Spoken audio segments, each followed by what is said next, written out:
اللہ نے اس مغضوب علیہم قوم کو، اس ملعون قوم کو کیوں اب تک چھوٹ دیے رکھی؟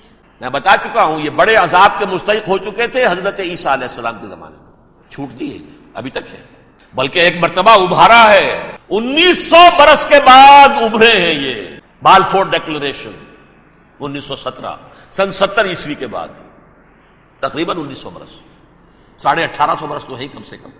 پھر creation of Israel 1948، 1967 extension of Israel, یروشلم پر قبضہ، یہ سارا جو ہے کیوں ہے؟ اللہ تعالیٰ اس خیر امت محمد صلی اللہ علیہ وسلم اس کے بہترین حصے کو سزا ان ملعونوں کے ہاتھوں دے رہا ہے۔ کیوں؟ جو جرم انہوں نے کیا تھا وہی ہم نے کیا۔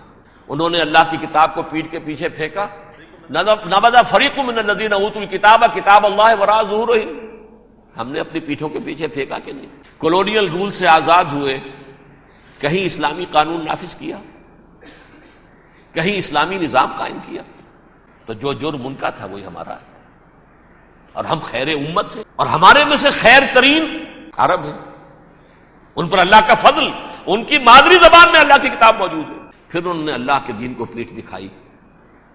جو ملک آزاد ہوا کولونیل رول سے، یا اس نے قبلہ کر لیا اپنا ماسکو کی طرف، یا کر لیا واشنگٹن کی طرف، کسی نے مکے کو قبلہ بنایا، یہ بدترین سزا ہے۔ ویل للعرب من شر قد اقترب، اور ترمذی شریف میں تو یہاں تک روایت ہے من اقتراب الساعۃ ہلاک العرب، قیامت کے قرب کی ایک نشانی یہ بھی ہوگی کہ عرب ہلاک ہو جائیں۔ ایک حدیث میں الفاظ آتے ہیں کہ حضور نے جب کہا یہ ہوگا یہ ہوگا یہ ہوگا، یہ بربادی آئے گی، تو کسی زوجہ محترمہ نام میں بھول رہا ہوں، انہوں نے پوچھا کہ عرب اس دن کہاں ہوں گے؟ فرمایا العرب یومئذ قلیل، بہت کم ہوں گے۔ آخری خاتمہ ہونا ہے یہود کا حضرت مسیح علیہ السلام کے ہاتھوں، وہ عذاب جو 2000 برس تک ان سے ٹلا رہا وہ آئے گا، اور ان کے رسول ہی کے ہاتھوں آئے گا۔ لیکن اس سے پہلے مسلمانوں پر یہ عذاب آ رہا ہے، ہولوکاسٹ کے درجے کا عذاب آ رہا ہے۔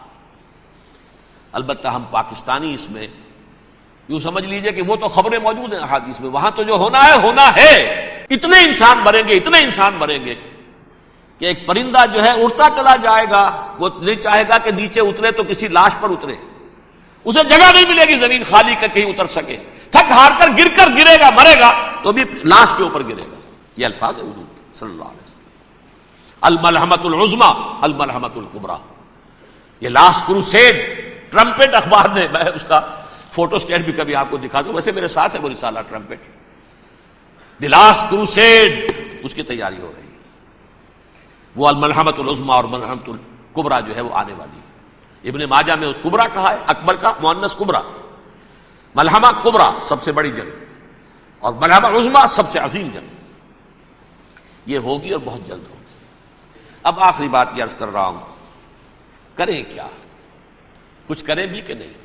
پہلا کام تو یہ ہے کہ اصل زندگی آخرت کی زندگی ہے، دنیا میں تباہی بربادی آ بھی جائے، آخرت بچ جائے، پہلا کام یہ ہے کہ ہر شخص توبہ کرے، لیکن توبہ توبۃ نصوح،